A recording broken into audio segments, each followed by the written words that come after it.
अस्सलाम वालेकुम तमाम सुनने वालों को सिलसिला हदीस में खुश आमदीद। आज हम बात करेंगे सही बुखारी की हदीस नंबर 32 के बारे में।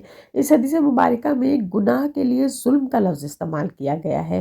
गुनाह देखा जाए तो बज़ाहिर जुल्म ही है, ऐसा जुल्म जिसके ज़रिए इंसान अपने आप को या दूसरों को नुकसान पहुंचाता है। तो चलिए आगे चलते हैं हदीस मुबारका की तरफ और देखते हैं कि वो कौन सा अजीम गुनाह या अजीम जुल्म है, और फिर इसके बाद हदीस मुबारका की मुख्तसर वजाहत भी बयान की जाएगी। हदीस नंबर 32।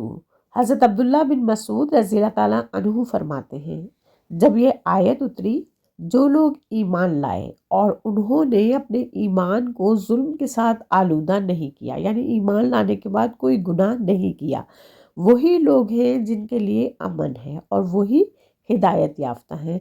तो नबी सल्लल्लाहु अलैहि वसल्लम के सहाबा कराम रज़ी अल्लाह अन्हुम ने कहा, ए अल्लाह के रसूल, हम में से कौन ऐसा है जिसने जुल्म नहीं किया, यानी गुनाह नहीं किया। तब अल्लाह ताला ने ये आयत उतारी, यकीनन शिर्क जुल्म अजीम है।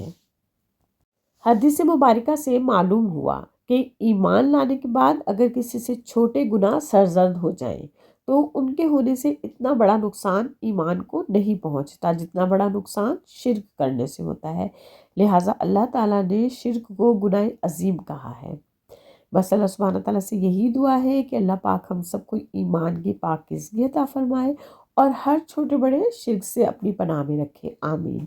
अगर वीडियो पसंद आए तो लाइक और सदका जारिया के तौर पर शेयर करना ना भूलिएगा, और अगर चैनल पर नए हैं तो बराए मेहरबानी चैनल को सब्सक्राइब करते जाइए।